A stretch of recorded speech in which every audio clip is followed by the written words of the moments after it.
not what I'm paying you for. I'm on my break, sir. Come on.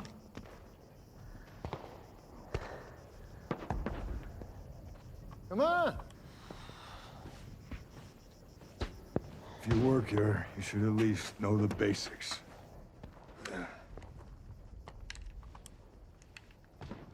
Line her up. You only have to be very, very gentle.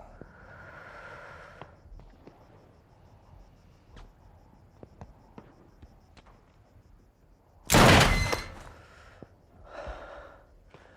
bit more powerful than a punch, huh? What a weird film. A film to me that has a finger in way too many genres. It's not exploitative enough to be an exploitation film. There's not enough action to be an action movie. I didn't really care enough about any of the characters for it to be a drama. At times, it is really funny, but sometimes it's not intentional. And somehow in a movie with this roided up, deranged gym rat and an Ed Harris villain, the most intimidating character in this entire film is this blonde ditzy girl who has really, really bad teeth.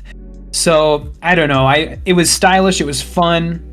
I will gladly follow Rose Glass into the depths of hell to whatever she cooks up next. But I don't think I'll go back to this one. I don't think I ever need to see it again. And I don't know. It was just kind of a strange experience for me.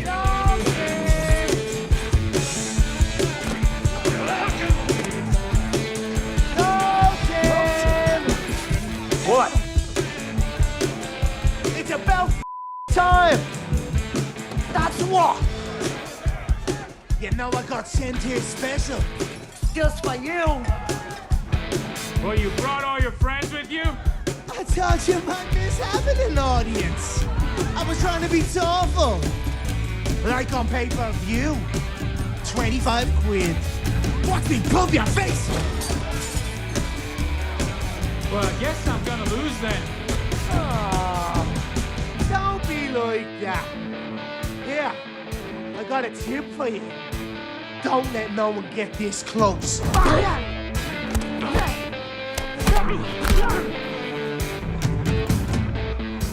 he is. The world's most notorious fighter, Dalton. Put her there.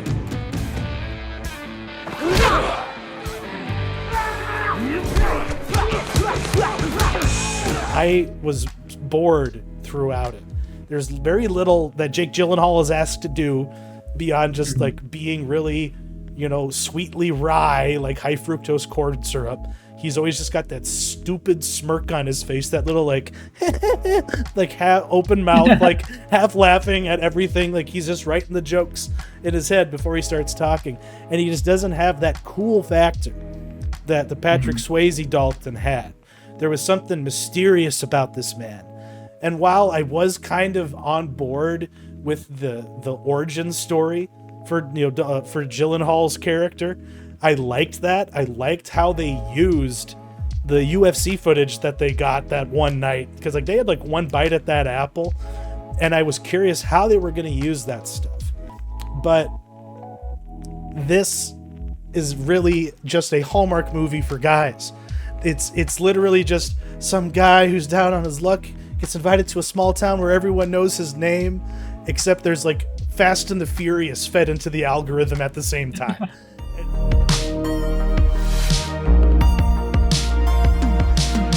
Welcome to Theater and Stream, a film podcast. I am Matt, that is Chuck, and this is episode 40. After a 1-week absence, we're back with a vengeance, and we're making up for lost time. Today's podcast will include 2 featured reviews.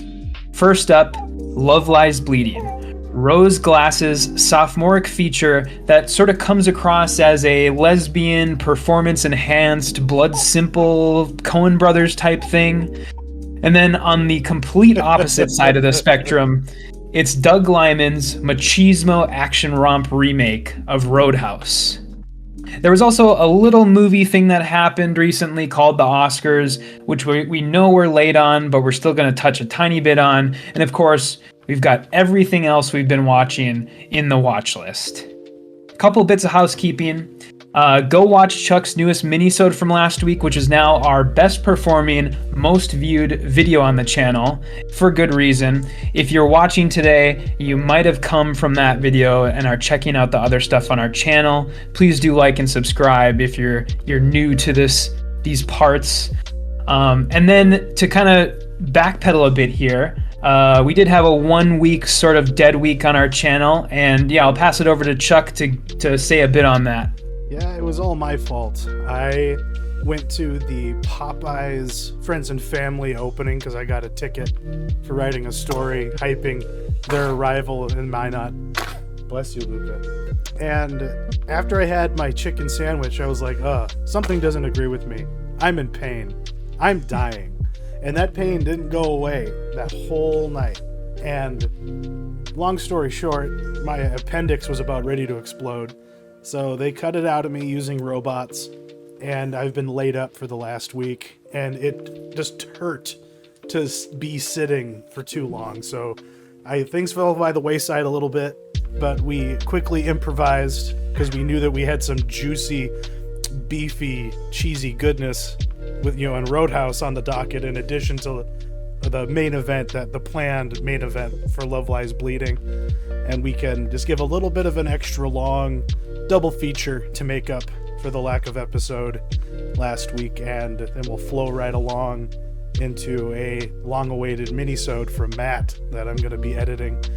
And yeah, looking forward to getting back in the saddle. I basically have been in my saddle, assuming the position all week long, playing lots of Steam Deck and watching movies, so I'm glad to be back talking with you again. I missed it, and we'll just go right into the Oscars, because while I maybe could hype my minisode a little bit more, because as everything was hitting the fan for me, that episode was exploding, and it's not quite our best ever. That still belongs to our review of Sanctuary, but it's nipping at its heels. Yeah, okay. Yeah, that's like a 25,000.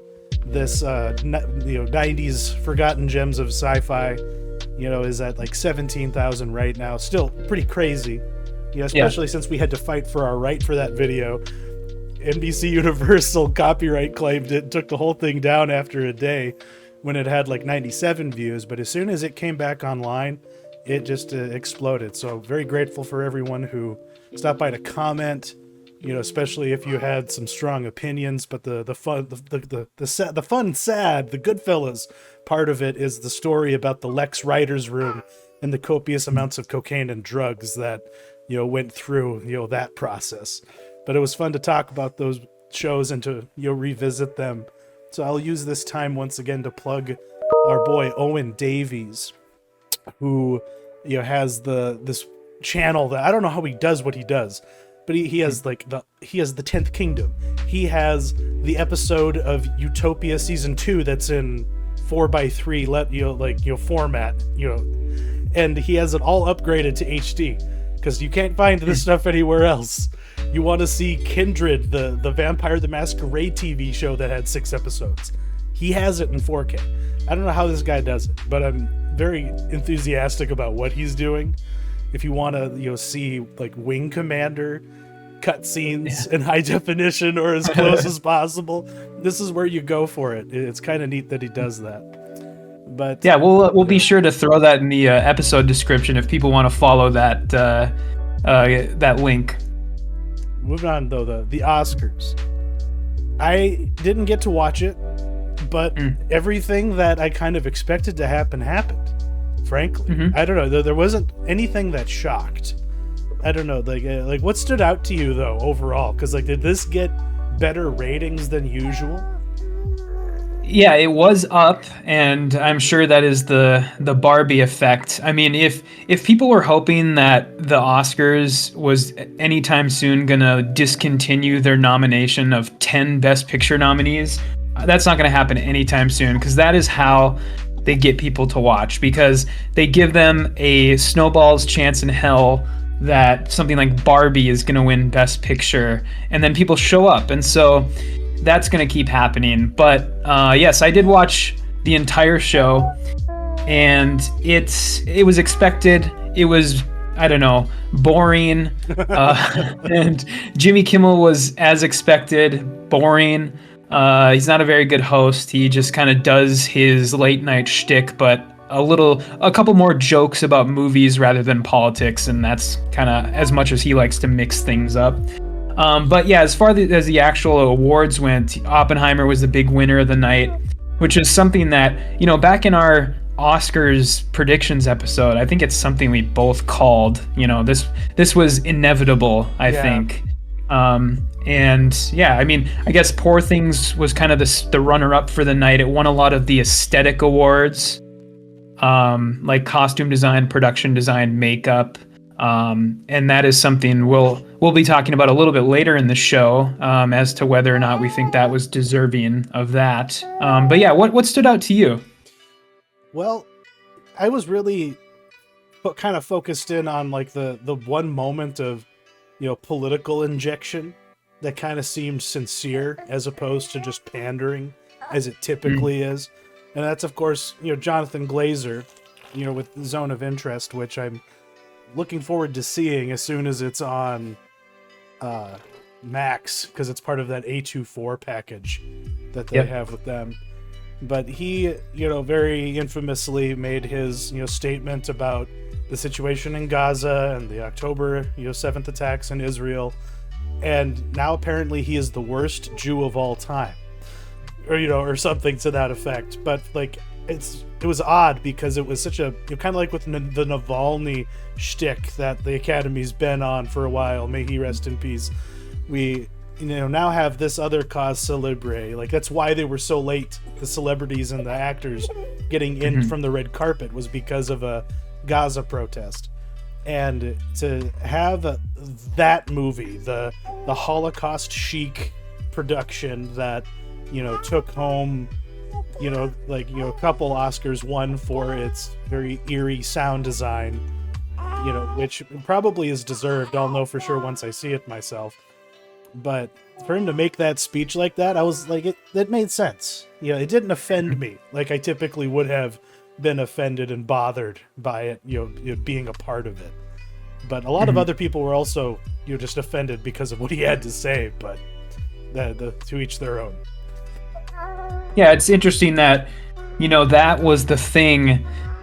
It seems like every year there's something that follows the Oscars night into the next week of like film headlines, and that was sort of the thing this year where 5 or 6 days after the Oscars happened, we were still getting like people releasing statements about that, people condemning it, people aligning with him. And yeah, it was I don't know, it made sense to me also because a lot of times people get up there and they just talk about their like pet political project that has nothing to do with the movie that they are up there, presumably talking about.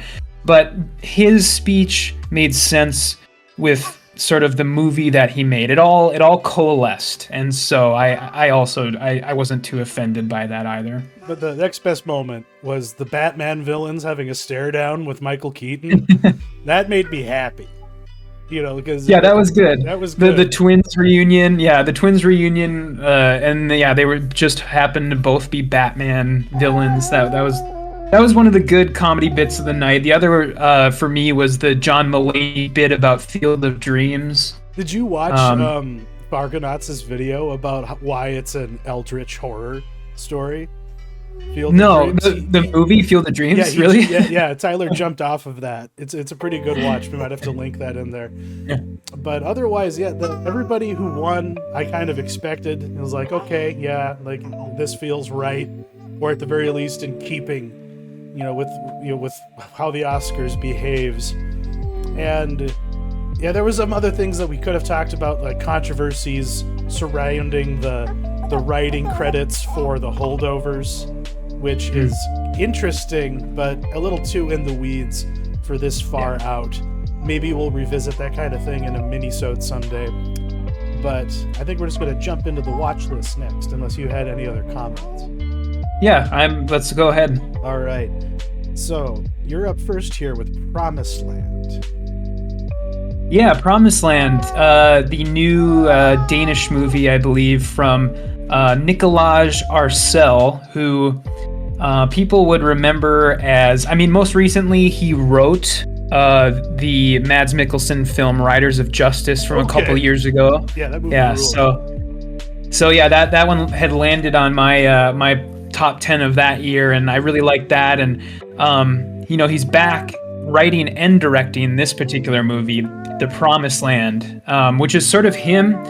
He's sort of receded back to his home country of Denmark because he also directed that very, very ill-fated Dark Tower movie with Idris Elba, and that completely soured him on Hollywood. So yeah, he went back to Denmark and he made this, and I'm glad that he did that because I don't think he has really a place directing blockbusters. This is the type of movies he should be directing. And this is the true story of a guy called Ludwig Kalen, who was a war veteran who basically became one of the first people to attempt and succeed at farming in a place in Denmark called the Heath, which is basically this huge section of barren land with really, really shitty soil. And he did this all while like fighting off like local bands of like gypsies and like land barons, and he basically brought settlers to that area of Denmark. And people are calling this a Western. I don't know if I'd really give it that designation. I guess it is a period piece, but it's more so like a morality tale about the price of ambition. I would compare it to like Werner Herzog's Fitzcarraldo more than anything. It's just one of those movies where if something could go wrong, it does go wrong. If like something is set up as like a potential barrier or hindrance for the main character, it is gonna go wrong. It is gonna happen. And it's like man versus nature, man versus man. And the main reason it works is because of Mads Mikkelsen. I mean, he's incredible in this movie. He's such an asshole, but you still somehow like him because you like sort of like he's ambitious as like someone like Daniel Plainview from There Will Be Blood, but he just like teeters the line of just being likable enough that he stays on your good side. And yeah, very, very, very good. And I highly, highly recommend it. I'll also give a shout out to Amanda Collin, who is the actress that played Mother in Raised by Wolves. She shows up as his like live-in housemaid, and she's like completely unrecognizable in this, and she was really, really great. So yeah, go and rent. I think you can rent this one now, and yeah, go check it out. Next up, this is a long-awaited, I guess, documentary series. It's been on my radar for a while, but this, story in general about the saga of Dan Schneider and all of his proclivities. It's funny that it's happening now.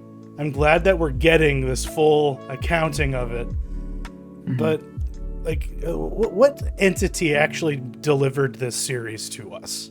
Is this part of like the Discovery umbrella? Yeah. Okay. Yeah. No, this is that explains the quality level at times. Yeah.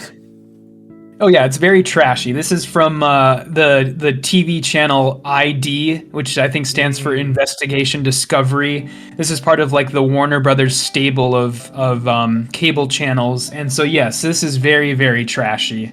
I actually only made it about I don't know, I guess I would say maybe 2 episodes in, and I couldn't really stand it anymore. See, I toughed it out to episode 3, and that's when it gets really sticky and weird, because we have like a convicted predator in that kid from Drake and Josh, Drake Bell. Yeah, Drake Bell. He is spilling, the beans on what actually happened, back in like before the pilot of that show had even been like shot. There was a dialogue coach that was arrested and I believe convicted for having abused him, on the set of like the Amanda Show or something like that. And so as soon as, because in episode 3, that's when they start digging into that. And it's not just, oh, this is how Dan Schneider was creepy to his coworkers. You know, like he would, you know, like say really perverted things like, say I'm a slut, and then he'd like throw like $50 at people, like those kinds of stories. And it's where, I don't know, but it's just kind of weird because you have Drake Bell like softening his own actions a little bit by talking about how he was abused and how he never fully recovered from that. And I found that a little weird. Yeah, I have some issues with this too, sort of how they go about things, because, you know, one thing I will say is they go above and beyond to grind Dan Schneider into the ground. And sometimes they resort to like hearsay and making inferences and asking leading questions. And, you know, just to be clear, there is plenty of definitive evidence out there that Dan Schneider is scum, and they present all of it. But they also, you know, in addition to the definitive stuff, they also present, you know, some other stuff that I'm just like, this is a little shaky. And, you know, just to give an example, they talk about All That, and in the show All That, there's like a superhero type character called Big Nose Boy who has like a giant schnoz, and he sneezes on people. He gets snot and boogers all over them. Classic bit. Yeah. And basically, like, you have these talking head interviews where they show footage from the show, and then they cut to these people, and they're basically like, look at the noses on his superhero costume. Those are clearly penises. And I'm like, not really. I mean, if you flip them upside down and then squint your eyes a little, maybe you could say it looks like a penis, but not really.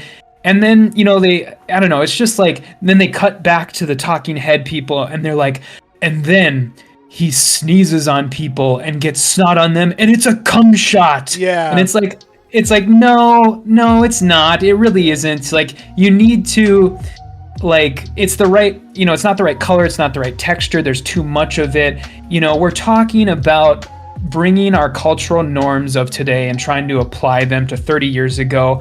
All That was on during the nighttime Nickelodeon schedule. It was a little edgier. The 90s were a little bit more of an innocent time, and people, you know, I don't know, I could say a whole lot about this, but I will just say the prevalence and the accessibility of like online pornography has done terrible things to people in regards to being able to view things without a sexual lens. And I don't think people back in the 90s didn't see that sketch and immediately think of cum shots, whereas people today do. And so, I don't know, I think you're kind of opening a can of worms about society there more than anything.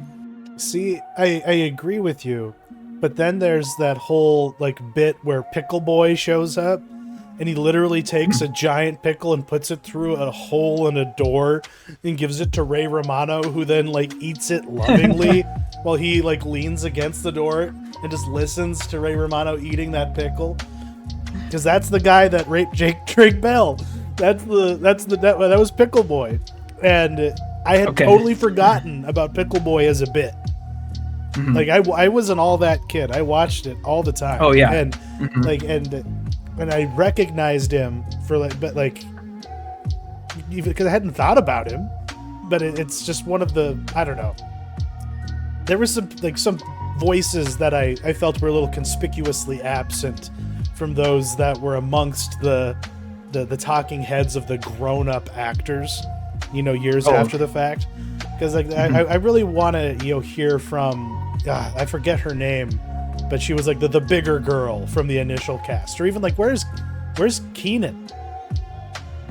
Oh, are you talking about Lori Beth Denberg? Larry Beth Denberg, yes. Like I want to hear what she had to say, because I don't know, like, and maybe she has done more interviews. I'm just not deep into the lore, and this felt a little too surface level even for me. It's just like with Dynasty, because I wrapped that up too, like during my convalescence, and it got so boring and pointless, and it just made me like want to just like walk away from it, because even though like they did touch on that one thing I brought up, so I give them credit for that, even though we got no answers.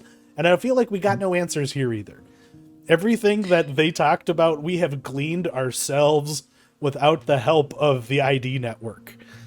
You know, you have to be frank. Yeah, this is a show that is like made to be like hand delivered to boomers who know nothing about this situation, and it has very little of value when the only reason this is getting so much press is because they think that they found some sort of smoking gun with that Drake Bell interview. Yeah. Because that's the only thing in this entire 4-episode series that is new, is because Drake Bell, previous to now, we didn't know that he was like the anonymous accuser in that trial that accused that guy, that guy, what's his name, Brian Peck or something like that. Yeah.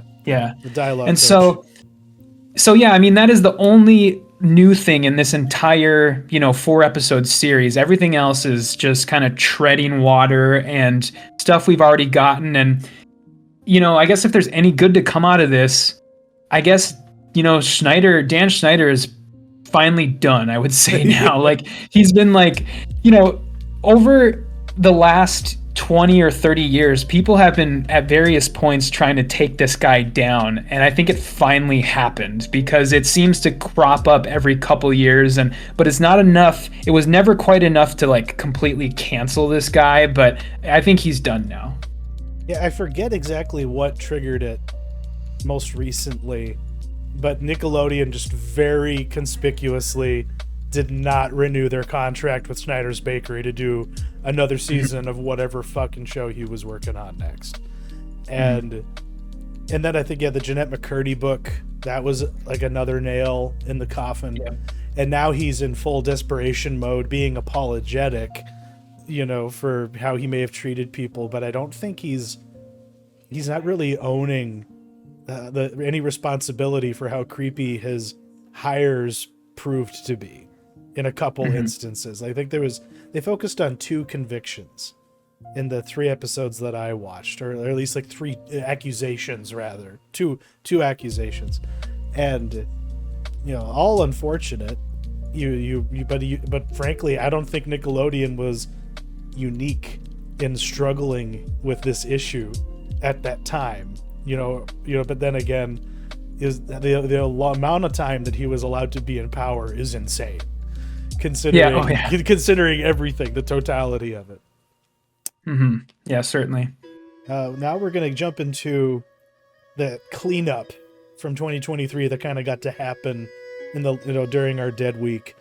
Angie and I, every night have just been kind of throwing on some prestige movie we didn't get to see, and Priscilla was the first one up. Oh my God, this was such an inappropriate thing that happened to this young woman. I don't know how any adult was okay with it on either side of this. Like, her parents should have gone to jail for letting this happen. That was a man. That was like a grown-ass man. And he just happened to be Elvis Presley, so he could get away with literal murder. And this was such a disturbing movie for me, frankly. I really like Sofia Coppola. I'm really into her, whole, aesthetic and her approach.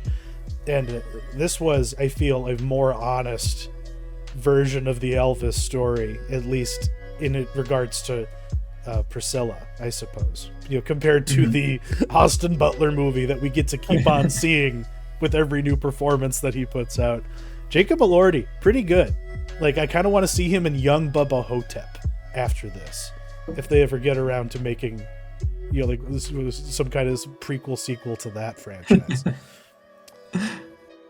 Yeah, he was great. I'm trying to remember back to what I said when I talked about this, but I just loved how much more honest this movie was. The scenes of them like in bed together and like doing the drugs and having their like Elvis trying to have like a spiritual awakening, and that stuff it just seemed much more honest. All the sandwiches, the whole experience that you got with the the Memphis Mafia, all of those hangers-on, all those dudes. I thought they were hilarious. Yeah. I wish I could. Yeah, the guns. Yeah, everyone's got their frickin' guns. She's got her own guns. And speaking of guns, I finally got around to watching Killers of the Flower Moon. And I'm just going to briefly say, it's mid, guys. This was mid as fuck for Scorsese. Like, he tried to do so many goofy things that just, like, it almost felt like self-imitation. And I know that it's his formula, I guess, but it just feels silly watching this old man make movies like this. And I don't understand people who looked at this and said, oh, this is a guy at the top of his form. This is a master at work. Marty is treading fucking water right now. He's buoyed by all the great actors and technical people that surround him. But the frequency of his tuning fork is diminishing. And I really noticed it here, because this movie was a slog. I don't know. Like, I was bored. And I don't think I should have been. And I don't know if... I don't know. Like, it probably was better for a Scorsese movie to be entrenched with the villains. But there was nothing at all glamorous and alluring about what we as an audience were being party to. So I think that's kind of where my concern is. Like, you're not lulled into being tricked into, finding something endearing about the villains of the story. But but maybe that's the point. I'm a white man. I'm supposed to feel complicit. Yeah, I would agree with you there. I mean, Leonardo DiCaprio in this film is like, he's just skeezy and he's dumb. Like, he's an idiot. Yeah. And he really isn't like endearing in any way. Like, even in those first couple scenes where he's sort of trying to court his wife, it still is just kind of like, okay, you are doing this because your uncle told you to, basically. And so what the fuck does she see in you? You're a lapsed Catholic. You're just this dirtbag who rips off, other Osage, who have money. Like, he's just a thief, basically. Like, yeah, okay, he served in the war. So what? There was lots of people coming home from the war at that time. I just didn't get it. I didn't understand, like, the love that was leading to the betrayal. I don't know. And and while that ending is kind of unique, it seems a little bit like I'm just getting hit over the head. And you mean like the podcast thing at the end? Yeah, the podcast, yeah, the NPR radio show.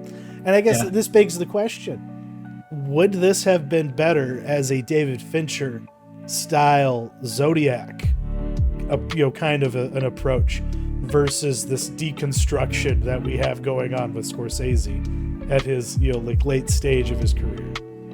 Like, that's a good point. I think so, because basically, if you read the book, it's much more entrenched in the beginnings of the FBI, and Jesse Plemons' character is actually the main character of the book rather than Leonardo DiCaprio's. And I think had Fincher directed this, that he would have done something more closely aligned with the book. And I think that, I don't know, Scorsese was perhaps a bit too concerned with any sort of bad press he would get for not, kowtowing it to the Osage people like he did at every beck and call, I think. But yeah, you have a good point. Shout out to Robbie Robertson. This is the last film that will bear his musical involvement. Next up, Napoleon. I haven't laughed at a movie more this year. Like, they were trying to be so serious, and it was just so comical. It was just a cringe fest. Like, for a second there, I thought this was like a Tim and Eric adaptation of it, just because it was just like, oh god, what? Like, oh, you're gonna say that right now? Oh, like, but it was so funny. Every time he'd get pathetic and cuckolded, it was just so funny. It should not have been, but they tried so hard to make this interesting and just failed. Like, Ridley Scott needs to give up, because like even like the Waterloo sequence was just boring. and it made Yeah, me, it just it made me was. want to go back and watch Waterloo. I don't know, Mhm. like that movie is just so prime for this material, and it was offensive for them to make this about some horrible relationship that was utterly inconsequential to the events that supposedly they were the driving force for. Like it was so stupid. And like I watched this on like my most dopiest of days that may have influenced why I was laughing so much, but it made it a lot more enjoyable than it should have been, because it's really an insufferable film. Yeah, it definitely was. And yeah, I don't know. I think again that this is what happens when you have a Brit that directs a movie about a famous Frenchman, and you can tell that Ridley Scott has nothing but animosity for Napoleon. He's not making a historical epic. He's making I don't know, like a sad parable, I guess, or something. Like it just was sad. And Joaquin was sad. Like he's got his Oscar. He's not trying no more. This was not a good reunion, for this actor and director. And it's all I can say is thank God that Alien Romulus doesn't have Ridley Scott involved in any way, because that trailer looks pretty damn good. I'm just gonna say that. Next up, Poor Things, which I found to be utterly disturbing and yet kind of delightful.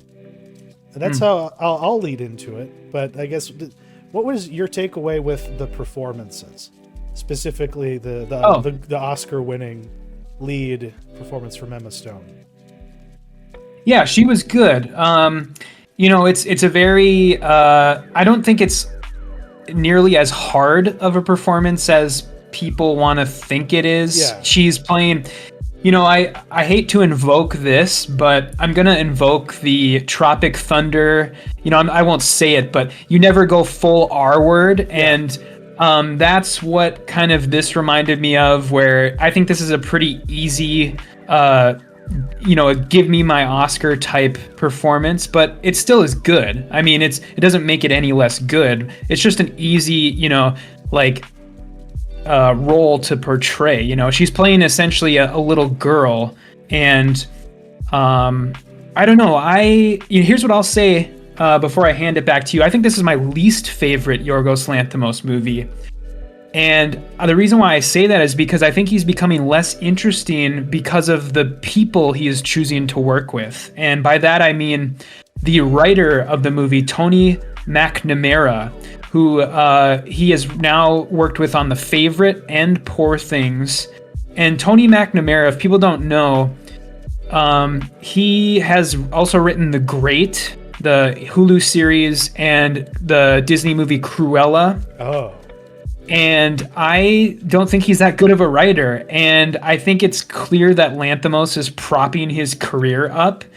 And I don't know, Lanthimos movies used to be dangerous and complex and weird, and they're becoming less so because of his collaborations with McNamara, because, you have The Killing of a Sacred Deer is part Greek tragedy, part like cautionary tale, and it's, like about a surgeon, his life falls apart after this sinister teenage boy shows up in his life. We have Dogtooth, which is this father who keeps his children locked into a state of perpetual childhood, and it draws an analog to the relationship between the individual and larger societal institutions. And then you have Poor Things, which is just like a child is in a woman's body and she exposes sexism by asking, why are things the way they are, over and over and over. And I don't know, this is a mid-written movie, in my opinion, that is completely propped up by Lanthimos. Yeah, and his I guess his embrace of like the aesthetics of like Jean-Pierre Jeunet, and Marc Caro, the guys that did like Delicatessen and like the City of Lost Children, if you remember those, are like Micmacs. Like those were just bizarre, little movies. Like they all kind of had this heightened surreal reality going on with anachronistic elements. And yeah, no, you're exactly right, because it's a mid-wid trite point. It's like, oh, so brave, calling out the patriarchy in 2023, 2024. Like, good for you. But I think that's why it was so successful, in spite of it being a lesser thing. Yeah, like his, you talk about the Tarantino tuning fork analogy. He's letting another man's tuning fork mess with his vibrations, and he needs to cut bait and go back to being himself a little bit. But and speaking of someone who's fresh into their career, with Dream Scenario, holy cow! Like this movie is fucking incredible. It's awesome. Its premise is brilliant. The acting is really cringy, but really great, and the ending of it I actually found to be quite sincere. And I don't know why people was such a breaking point for people, it seemed like, because that's what a lot of the true film posts about this, they were like, I loved it up until the final quarter of it. And that was when I was like, okay, no, it had some maturity, and it actually embraced consequences, as opposed to just going gonzo with their ending. You mean like when the people don't like it, essentially, when the weird dream bracelet thing shows up? Is that sort of what? Yeah. Okay. Where it becomes because now they fully can commercialize and enter the subconscious, or you can deliberately insert yourself into someone else's dream, and where it gets more it's not necessarily that there's an explanation, but there's something that gets crystallized within the reality in a way that makes it seem less special. What we're seeing, maybe that might be the problem that they have, is that within the universe, the phenomenon eventually just becomes something utterly mundane. But I loved the joke at the end about how the book title gets completely changed on him, and they just turn him into a villain, because ultimately that is what he becomes, due to his own mistakes and choices. It's the rare movie that balances the humor and the drama incredibly well. I thought this movie was really, really funny at times, and really, really bittersweet at times, and I still go back to the scene where he's trying to fulfill that girl's fantasy, and he farts and comes at the same time. It's such a horrible sequence of events, but it was kind of utterly predictable, and God, I had that moment kind of built up, but that delivered. I also really liked the interaction with the lady, his ex-girlfriend at the play, when she's like, oh, I've been thinking about you a lot lately, and he's like, I haven't been thinking about you at all, because he's just he's trying to diffuse the situation. His wife is going to be mad at him, and I don't know, he was just a sad sack piece of shit, but I still wanted to root for him, and but by the end, it all kind of makes sense, at least to me. But that kind of wraps up the watch list and our little cleanup from 2023. There were some other things that I did finish watching, like Masters of the Air, but I've talked about that enough. It kind of loses some steam. I don't know if you finished it, but Apple letting us down.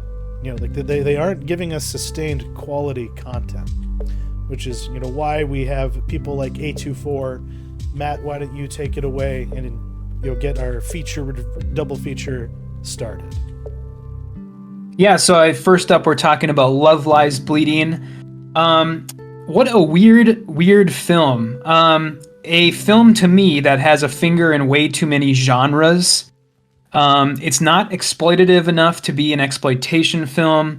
There's not enough action to be an action movie. I didn't really care enough about any of the characters for it to be a drama. At times, it is really funny, but sometimes it's not intentional. And somehow in a movie with this roided up, deranged gym rat and an Ed Harris villain, the most intimidating character in this entire film is this blonde ditzy girl who has really, really bad teeth. So, I don't know. It was stylish, it was fun.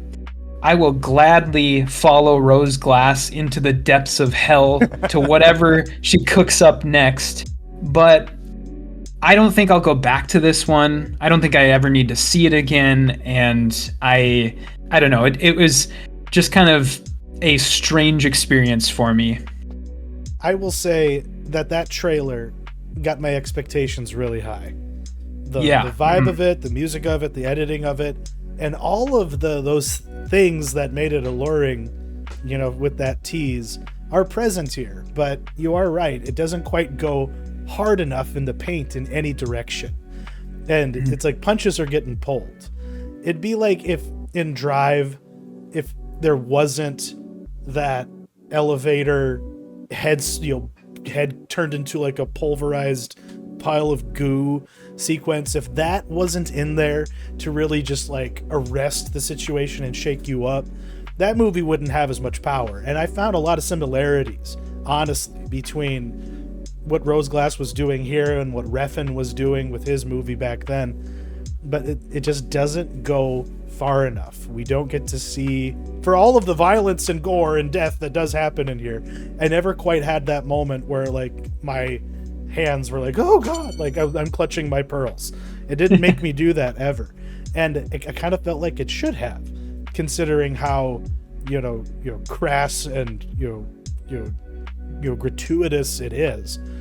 But I'm glad you called out the ditzy blonde girl, the one who's always pining after, what's her face? Kristen Stewart's character. Yeah. She was, I wondered what the fuck she was there for. And by the end, it's like, it all kind of, comes together. And I'm very glad you called that out, because like that didn't quite hit me until right before her head got blown off. In terms of, oh wait, like she's actually a threat too. She's a danger in all of this. And otherwise, like we don't get quite enough of a lesbian, like a sapphic love story. It's a little bit stereotypical. Like the part where she's like calling her out for fucking her brother-in-law. It's like, how much of a lesbian are you? Because like in the 80s especially, if you were a bi chick, you were like you were not to be trusted. And I think like in that scene, it did kind of reveal a little bit of something about the O'Brien's character, just in that she does whatever the fuck she needs to do to survive. And if that means fucking a woman, she'll do it. If she's fucking a guy, it'll get me a job at a firing range. And the Ed Harris performance is awesomely menacing. But and I loved the gross hair. That was a very interesting choice. But I agree with you. It doesn't go far enough. I wish that they had done more. And it does make me wonder what is up with, because now she has like a signature thing. And I think you kind of identified it in our document as far as her endings, because it didn't register for me that Saint Maud's writer was the one doing this right away. That didn't quite compute for some reason. And as soon as that hit home, and I saw that this one all the way through, it's very inexplicable and very like kind of like infamous at this point, like giantess, like the massive like growth that she like hulks out. And it's the way that it's shot, it looks pretty literal. And then it's just she's just back to normal, 10 seconds later. So yeah, that was just a moment of excess, just something bizarre to make people go, what the fuck, at the end of the movie. like was there something deeper going on there that I'm missing?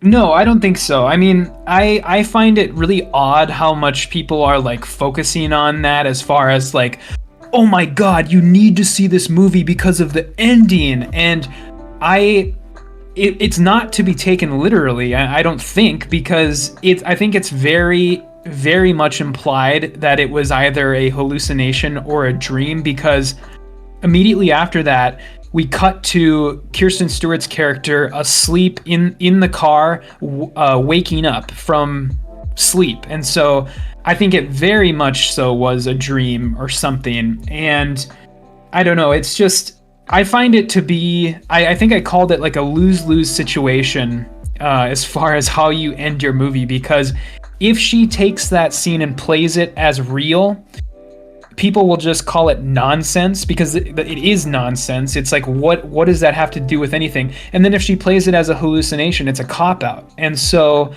it's kind of, there's no way she can win by ending her film that way. And yeah, it's strange how she only has 2 movies under her belt, but now they have both ended with these sudden points of very evocative imagery that may or may not be actually happening. And I don't know, I just like it served Saint Maud to do that.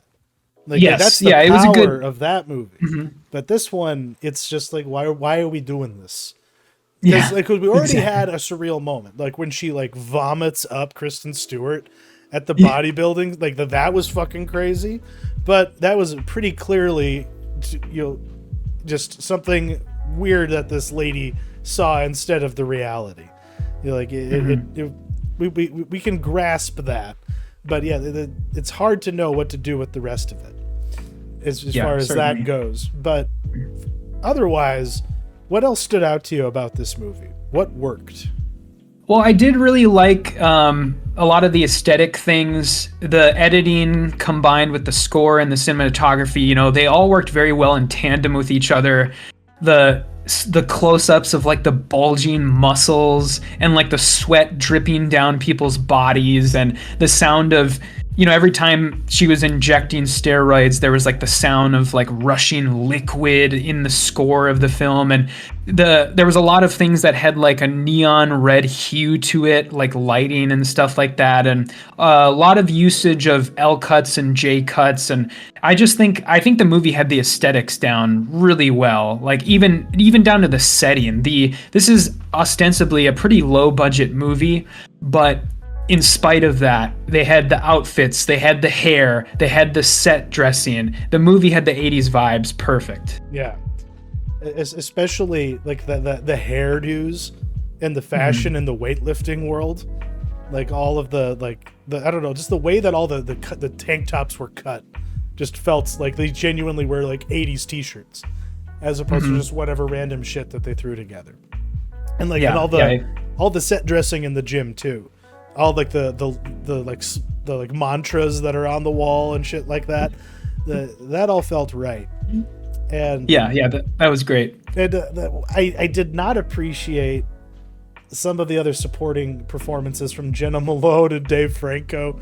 They had a pretty thankless job to do, and I don't know, like it just did not. I didn't like it, and then I didn't like this kind of Dave Franco. I didn't like him being this gross.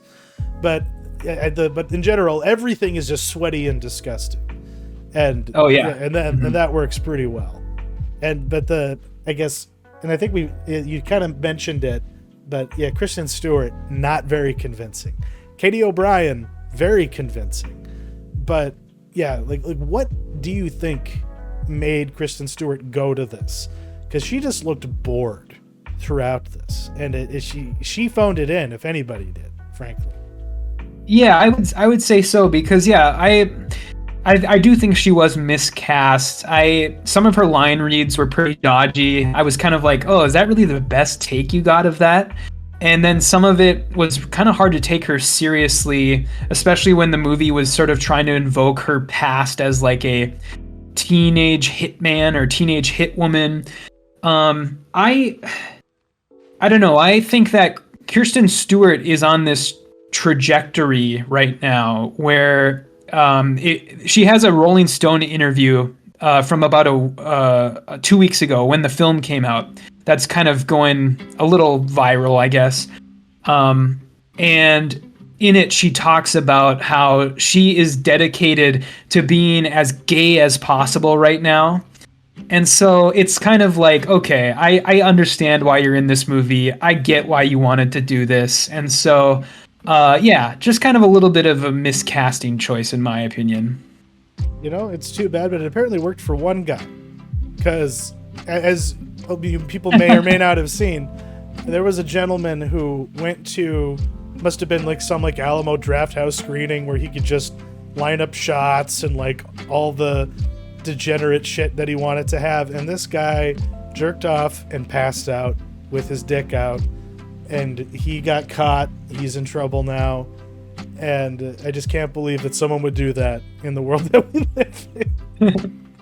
Well, it's so funny because, like, of any sort of press that this movie is getting, this is by far the biggest thing. Is this one dude who had decided to, you know, I don't know why he couldn't just stay home and look this stuff up online, but yeah, he had to go out to the theater, I guess. And I will admit, when I went to this movie in the theater, it was probably the most awkward experience I've had since I went to that last Julia Dernicow movie, the one where the girl fucks the car, because it was nothing but me and like 8 other dudes, and that was it. That was the only people in the theater. So it was a thoroughly awkward experience, and so I loved it for that.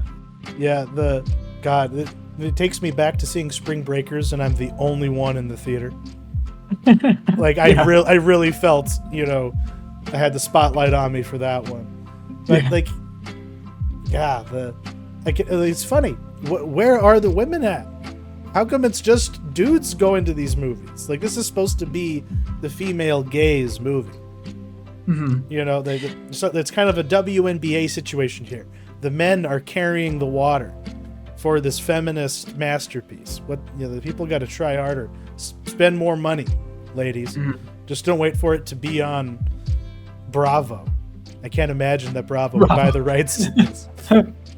Because this is A24, so this will probably be on Max sooner rather than later.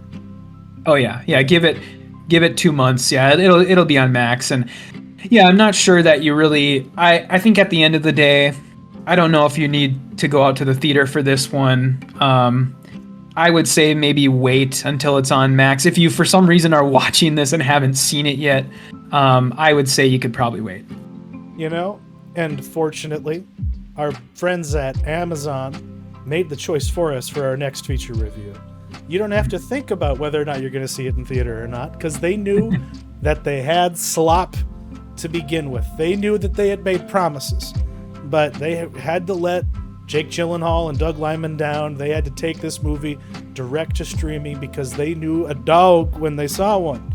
Because in big dumb action movies, it helps if the people making it know that they're making a big dumb action movie.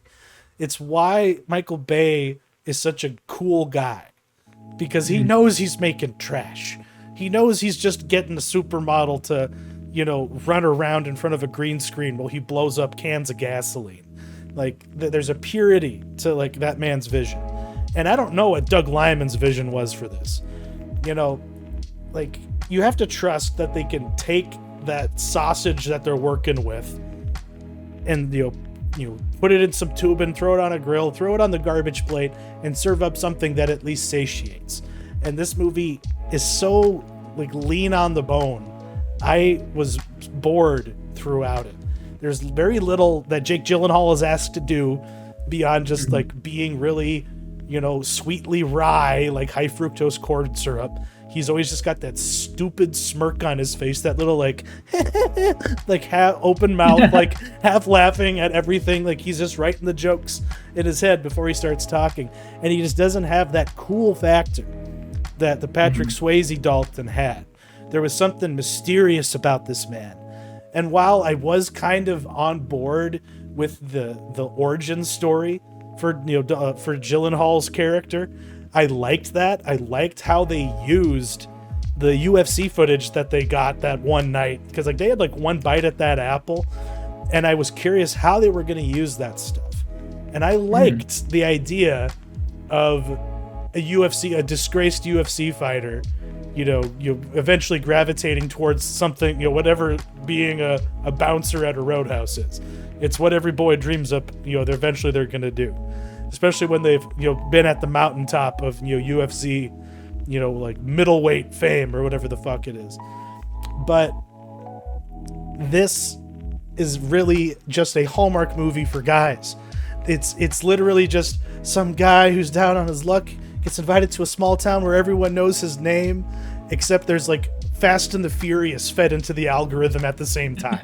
And this is the result, because it just feels like a Larry Stu Hallmark experience. But eventually they have a really famous celebrity action guy show up. Someone gets eaten by a saltwater crocodile. The usual. And they have to crash a boat into something. And some of that works, a lot of it doesn't. But that's Roadhouse, baby. I wish they had never made this. We didn't need this. What kind of dog shit movie do you think they would have made with Ronda Rousey had that plan not fallen apart? I don't know which I'd rather have seen. But I can't imagine it would have been any better than this. Because there are some people in this movie who understand the assignment, and they're doing their job. And then there's other people like Doug Liman who have these pretensions that just don't serve the movie that he actually made. I would have been upset if I had paid money to see this in a theater. I'm very grateful that it was just something that I pay like $15 a month for instead. Yeah. Yeah. Oh, certainly. Yeah.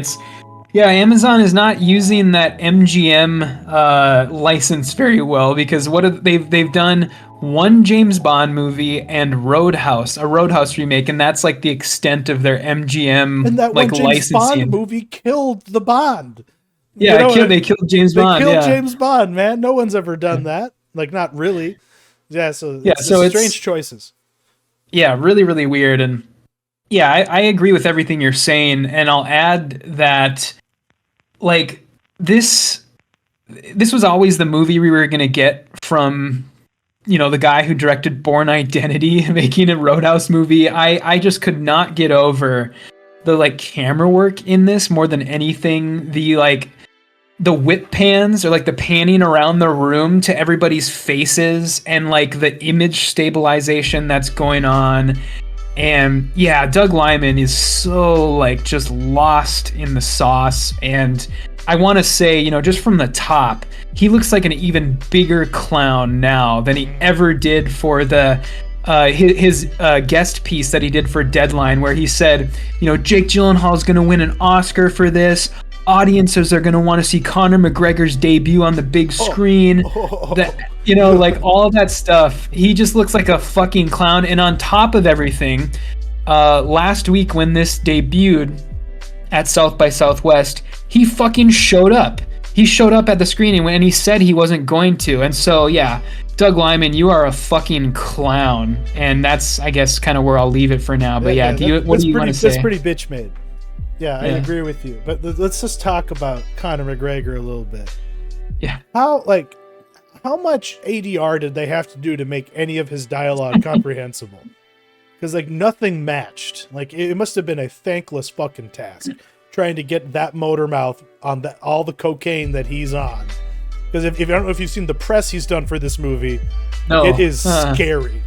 Like, well, let me ask you this. As somebody who has watched, I think I can count the minutes of UFC fights I've watched on one hand. And does Conor McGregor talk like this in real life? Because in this, I mean, I know he's Irish. I know it's something he's very, very proud of.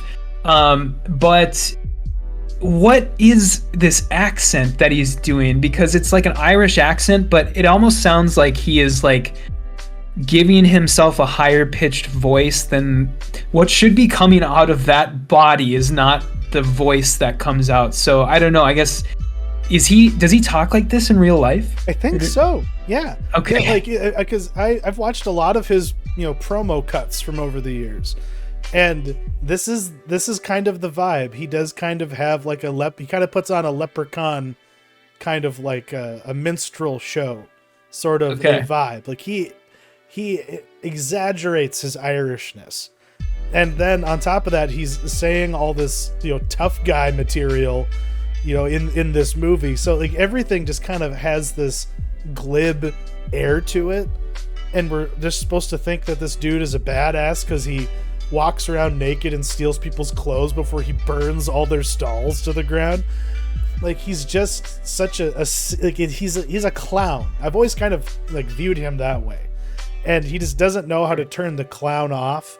And I did not find him menacing in this whatsoever, because because like his last fight, I think he like broke his leg throwing a leg kick, and that's why he lost. So he's been out of commission for a really long time. And I saw a clip of him watching a fight, like somewhat like within like the last year or so, and it's just him in his underwear, like being all like hyped up because he's watching a fight and he wishes he could be fighting, is the implication. But I'm fairly certain that was like behind the scenes footage from him making this movie, because his physique looked exactly the same, and like the way that he was like talking and reacting, he was whatever this Knox character is supposed to be. And apparently, because I didn't stick around for the end credit sequence, Knox survives, and we're going to be seeing more of him in a sequel or like a spin-off. He's going to get his own fucking spin-off movies. What he's going to get. Oh God. Yeah. Cause if people didn't stay through the credits, he basically, I mean, it's just a retread of the scene when he burns those people's like stalls down, where basically he exits the hospital and it's like burning behind him basically. And so yeah, he somehow survived getting stabbed with like giant, like chair legs twice in his torso. And I mean, that is one thing I will say about this movie. This movie treats getting stabbed like a paper cut, because Jake Gyllenhaal gets literally stabbed by like a combat knife in the like opening 5 minutes of this movie, and he's just like shrugs it off. He's like, oh, no big deal, whatever. And he just like, and he even like refuses treatment. And he's like, oh, I need to learn my lesson. Yeah, I'm sure you fucking do, bud. Like how many more times is this going to happen throughout this? And that is something I do want to acknowledge, the fact that like they do make his character basically a psychopath. Like that part where like where like that guy is dead, and there's another like bad guy restrained, and he's like, oh my God, is he dead? And then he just like shoots the body a few times. It's like, yeah, now it has your gun's bullets in it. And they're like, they're gonna know it wasn't me. It's like, oh yeah, sure they will. Yada yada yada. I don't know. There was just something unhinged about the fucking guy. But it was really fucking unrealistic for the UFC to be okay with having a referee allow someone to die in the octagon. Except for the fact, and I was trying to see who was playing the ref, whether they actually had one of the real refs, and very conspicuously, it's not any of the actual UFC referees. It was not. Oh, yeah. Otherwise, because if it had been Mario Yamasaki, who no longer works for the UFC, it would have made sense, because that guy was notorious for like the let him die. Like it's like we let the boys fight until like they say it's over sort of approach, instead of like calling a fight early. You always expected him to allow someone to get murdered on his watch. So they should have gotten him. And it would have gotten a laugh out of me, but I suppose it's in poor taste. Yeah, I found that so weird that they even agreed to have their branding all over this, considering the scene that takes place. But yeah, I want to go back to what you were saying about the Jake Gyllenhaal, like the morality of his character, because this movie sort of sets him up for the sort of redemption arc where, with those stupid like boat dreams or whatever they call it, where essentially his character arc is, you did bad things, but you can change and we accept you. And he does too heinous of shit for me in this film for that to even attempt to work. Like, like putting that guy on ice and then like trying to frame that guy for killing him. And then he kills him by like crushing his larynx or whatever. And there's definitely, if there's any sort of parallel to draw between the two movies that we watched this week, it's that both of these movies have main characters that do like undeniable evil acts, and somehow you're supposed to try and relate to them, because that's, I would parallel this to the ending of Love Lies Bleeding, when Jackie and Lou straight up murder Daisy, and it's like, it's even worse in that movie because that's the last thing in the whole movie. That's the end of the movie, is them killing Daisy. And so yeah, it's weird. It's so strange. These characters do absolutely heinous stuff, and they want you to relate to them somehow. And I think that's the thing that is missing from both of these movies. I invoked Drive earlier, and I feel like they needed to go more reffin' with this Roadhouse movie. Like, they needed to embrace the "that's totally me" meme audience that will be there for their fucking movie if you have the Gosling archetype blank slate protagonist that the incels can project themselves onto. It would have made for a far more interesting movie. Like, did you ever see the French movie Bullhead? Or no, it was Belgium. Bullhead. Like that's part of that canon. It's about a boy who gets basically mutilated as like a preteen. So before he has puberty, but even though he doesn't have balls anymore, his parents are like, no, we want you to be a man. So he's constantly getting injected, with hormones so that he can, be, because his father's in the mob and now he's in the mob and he's an enforcer in the mob, but he has no testicles. That's what Bullhead's about. Like, it was up for an Oscar like 10 years ago, but Love Lies Bleeding and this both. It's like, we just needed to have someone who, like, a protagonist that was more, I guess, vague, like that kind of the vague protag sort of trope would have worked a lot better for Roadhouse anyway, because it didn't give you anything to think about from scene to scene. It's just like all those stupid bookstore sequences with that with that teen black girl talking about books that she's just way too young to be interested in.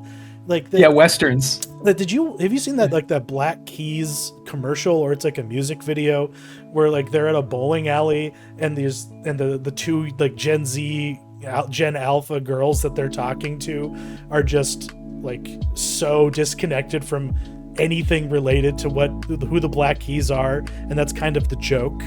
That's no, I haven't. Oh, okay.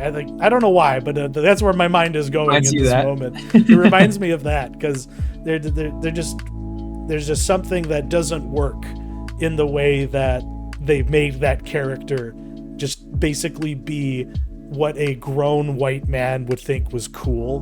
Wouldn't it be awesome if this young person was really into something that I am interested in, that I think relates to this story? Yeah, we need to make this feel like a Western, even though it's in the Florida Keys. And that's another thing. Does that setting serve? Like, why would there be this shit-kicking bar in a town like that? Like, that made no sense to me. Well, from what I understand, I've been to Florida. I've never been to the Keys, but from what I can gather, there's Key West, which is, of course, the key that everybody goes to vacation at. And all the other keys on the way to Key West, because Key West is at the very end, are pretty, like, sketchy, like, are pretty, like, dilapidated. And so I could totally see this bar being, and it's also a place where college kids like to go, I think, because it's Florida. And so I guess I could see it a little bit. I think the motorcycle thing was legit, the motorcycle guys, because I think a lot of motorcyclists, they bike from, the Keys all the way down to Key West and back again. And so I could see it, I guess, from what little I've heard about the Keys. I guess that does make sense. I was just poo-pooing it because, I don't know, the original Roadhouse is iconic. We did not need another one. Just like it should have been. It should have been like Middle America somewhere, some tiny town or something like that. Like but an oil town, for crying out loud. Like, if they had done Roadhouse on the Bakken, I know, not as cool as Key West. You can't drive a fucking like fishing boat through a house, but you could probably make, I don't know. This might be a fun experiment. If I had more time to write, more energy to write, I might write Roadhouse in Tioga, in North Dakota, or something like that. Because I heard so many stories. There was this one guy from Hettinger, North Dakota, who's one of the biggest piece of shit. always in trouble with the law, always the guy getting drunk and like getting into trouble. And that guy went to work on the oil field. He lasted a week. And he said going to the bars was the most stressful thing he's ever had to go through. So like that's the vibe. Like I want some actual terror involved, not just having the pretty boy from Euphoria and like I think he's in the White Lotus for a season, and he was on Billy Magnuson. Yeah, is that who it was? Is that who I'm talking about?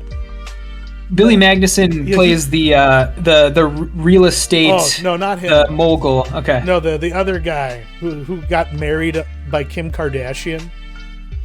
Okay. I guess I'm not familiar. He was one of the other bouncers. He was the wimpy bouncer that got taught how to throw a punch and and spot people with knives.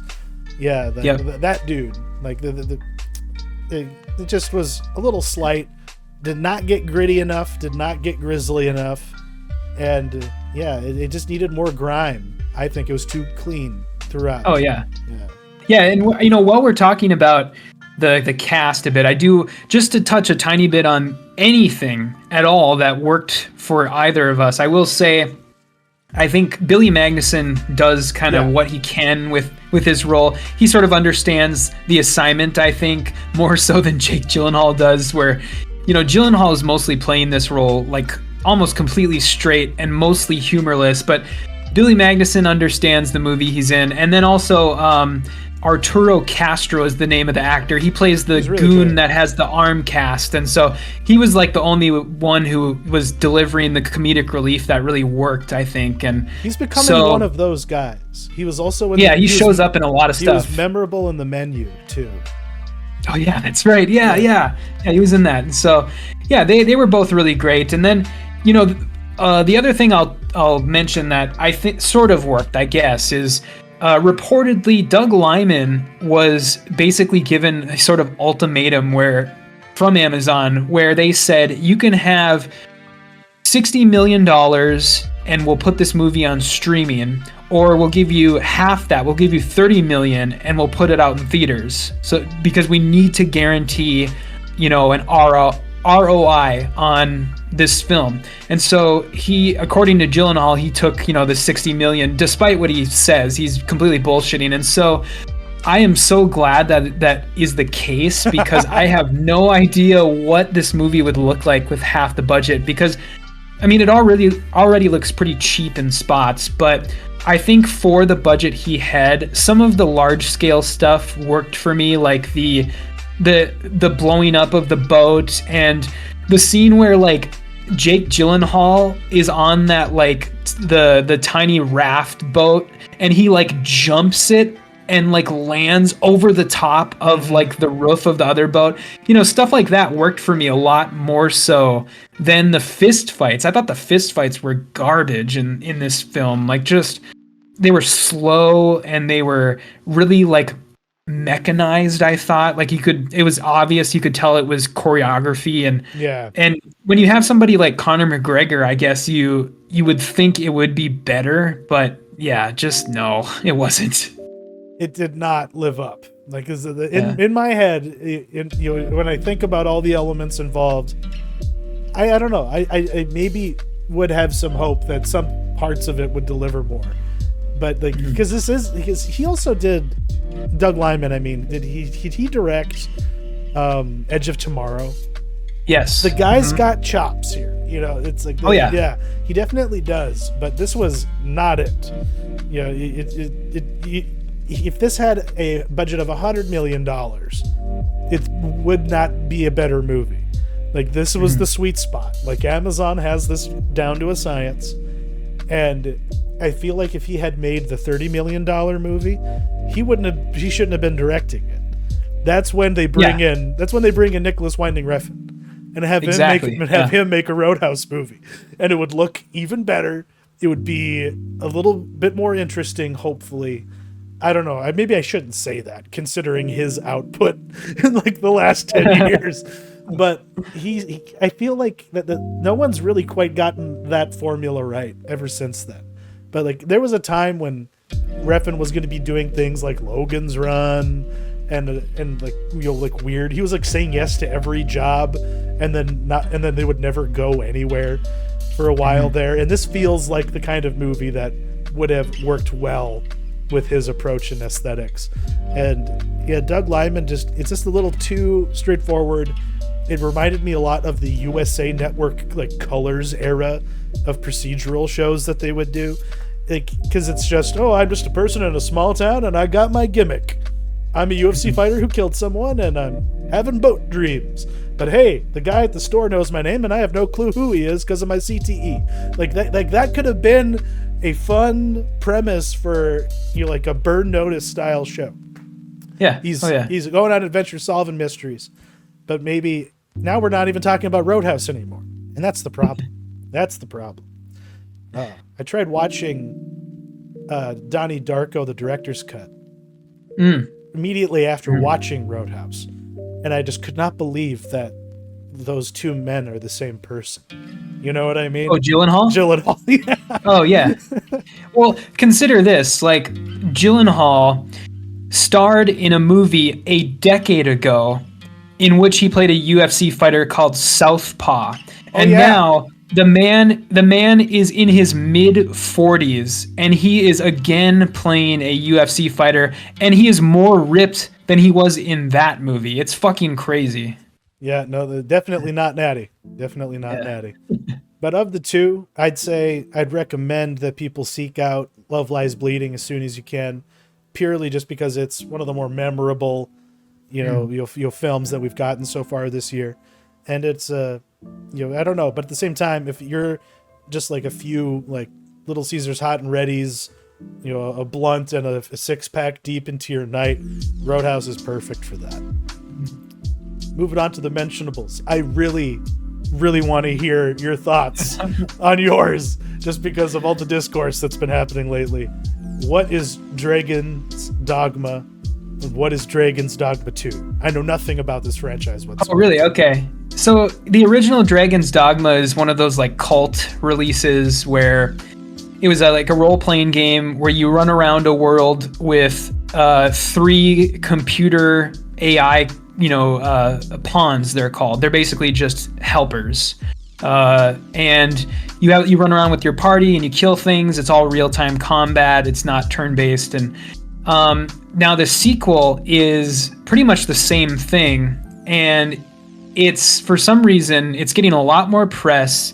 It's doing a lot more sales than the first one. I think there's just not a lot out there as far as big releases right now, so I think that's working in its favor. But I'm here to tell you to not play this game right now because the performance is absolutely horrible. If people who have watched our podcast in the past would know that I recently upgraded my PC to a GeForce 4070, and my computer is having trouble running this. Oh. And it is because of horrible optimization, and they shouldn't have released the game. It should have been cooked for like probably 6 more months. And a fun game, no doubt. I've had fun with like the 5 hours that I've played, but the performance is awful. And have you heard about like the microtransactions situation? I've heard that there's kind of some there's microtransactions, but you can get in-game currency for all of those things too. Right? Correct. Yeah. You can earn everything in the game. The problem that I personally have, and that I think most people have, is that when they gave this game to reviewers to review, they didn't have the microtransactions in it or the store, and then once they dropped the game for the general public, they threw the store in there. That's and so snake-like.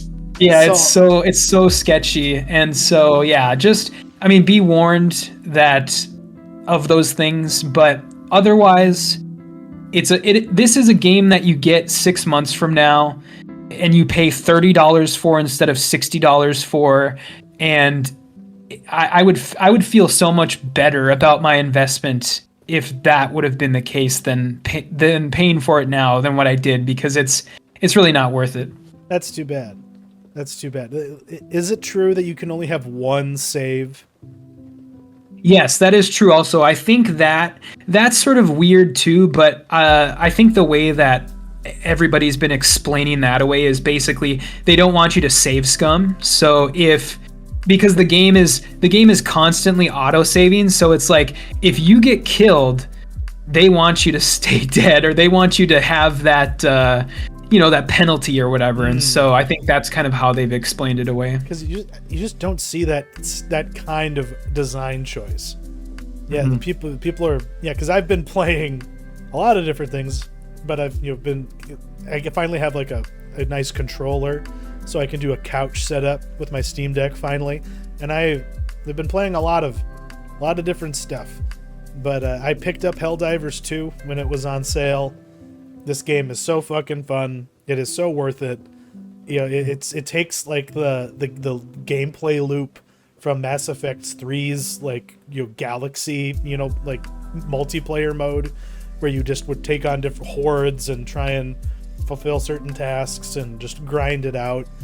But this has that real-time element where they're actually taking the thing that you're participating in and actually trying to make it like literal, I guess, because every single like place you're fighting is you're just moving a little bar like 1%, if even that, with your efforts, depending on how much you accomplish. But it's a lot of fun, and it's pretty pick up and play. The Steam Deck handles it a lot better than I think people give it credit for. Because let me ask you, it's like, is 30 frames per second really a deal breaker? Not for, I don't think for handheld gaming. It shouldn't be. I would say, I mean, if I'm sitting down at my PC, it is most certainly, but for something that's a handheld device, no way. Like 30 frames is perfectly acceptable. Yeah, because I see so much bitching on the Steam Deck forums, about oh, you're lying about what you're getting Baldur's Gate 3 to do, and I'm just like, hey, Baldur's Gate 3 is running and I can play it. That's all I need. And that's kind of like where Helldivers 2 is at.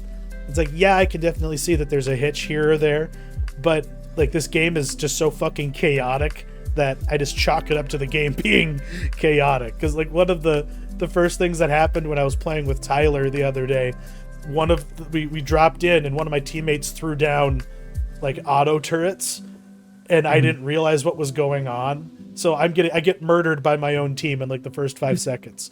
And then all that Tyler has to say is, remember your training, go prone. Because he's role playing everything so completely. But I also picked up on sale Rogue Trader, because this is, I haven't played a lot of Owlcat games before, but I really as compared to Baldur's Gate 3, yeah, it's a little more cartoony. Its presentation isn't nearly as polished. You have portraits and dialogue, without voice acting, so it's kind of a throwback in that way. But it just nails its setting so perfectly. The decisions that it forces you to make, are really cool. And I don't know, there's a lot of different paths you can take between being, dogmatic to the Emperor, going heretic, or being an iconoclast and finding a middle ground in between. And just as an example, there's one sequence where there's a bunch of heretics and they're crucifying tech priests and doing dark rituals, and your tech priest, companion is like, yo, this is my plan. We put on the heretics' robes. We change some settings on these machines, and we electrocute everyone in the room. And the first time I tried doing it, I tried just fighting it head on, because all of my dogmatic party members were like, I'm not putting on those filthy fucking robes. I can feel the dark forces influences every time we look at them. Now you want me to wear it? And then the other Pascal is just like, hey, this will be a lot easier. There's a fuck ton of guys in that room. And let me tell you, it was a no-win situation to try and go in there. But if you're committed to a certain type of play, it really makes the game very interesting. Because, and at the same time, you get to make decisions like, oh, the crew below decks, all the slaves manning all the systems, they're complaining a lot. What should we do? okay, I can make their lives a little bit easier. I can give them more food, or I can cut their fucking tongues out and dose them with drugs so they're happy. You know, like that's the extremes, but it's right on brand, and I'm having a lot of fun with it, and it's perfect for the deck. You know, I'll put that out there. I've been interested in this because I have played Pathfinder: Wrath of the Righteous, the Owlcats game before this, which I really enjoyed for like the 60 hours that I played of it. But the one thing, we'll have to get your updated thoughts on this, because the one thing about that game is Pathfinder collapsed under the weight of its own ambition, like in the third act, because Owlcat is, I guess, known for that. I didn't know this, but basically they have so many systems going at once and so many complicated, possible outcomes and stuff like that, that like I got to the point where I was so far into that campaign, and then just shit started going bonkers, like memory leakage and the game crashing and like NPCs not showing up where they were supposed to show up, and so I just had to stop playing. So it's like the game itself just breaks because it just breaks because they've just pushed it out the door. And I have to wonder about that, because like there are certain systems that I haven't even unlocked yet, like having to like actually care about the management of the ship, and like having void combat, like that kind of thing, like, and I'm just wondering, it's like, well, how important can it be if it hasn't shown up yet? Because right now I'm just kind of on the basic, planet hop, do a few quests, try and figure things out. But I have to hope that they've put more care into the finale, because the beta for this was out for a long time. But I think kind of like with Baldur's Gate, like the last act in that game was horribly optimized when it first came out, because they gated the third act, during the beta. Until like the very end, and then they started letting people start, running around and finding the problems that were in there.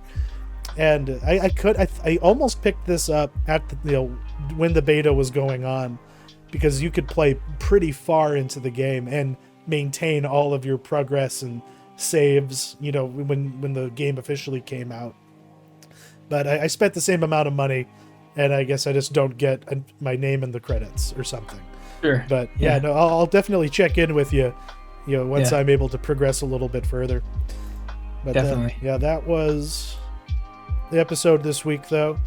We had the yin and the yang, the masculine and the feminine gaze at work here, and you get to see Conor McGregor's ass, or you get to see Kristen Stewart have really nasty lesbian sex. It's good stuff, and there's lots of murder.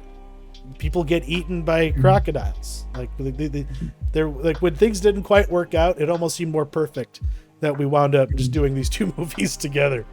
Yeah. But next week, Matt's going to be having a mini-sode digging into some realities of the theater-going experience. Do you want to tease that a little bit?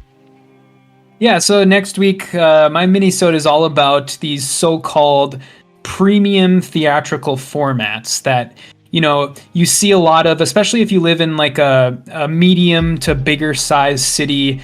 When a new blockbuster comes out, you might have 6 or 7 different options for the type of theater going experience you want to have. So I'm going to delve into that, and basically which ones are worth it, which ones aren't. And that's pretty much what that will be. Right on. And after that, we'll just kind of lay it out. Since we figured it out before the show, I'll be having a mini-sode as the following week. After that, don't know quite what it will be about yet. And then we're going to reconvene in April for our next podcast episode, where we will review Civil War from Alex Garland, which we are all very hyped for. But thank you very much for joining us, especially to I think it's now over 200 of you who have subscribed within the last 30 days or so. It means a lot, and it's crazy to see that number swell as much as it has. So thank you for sticking around, and thank you, Matt, once again, and have a good couple weeks. Yep. See ya.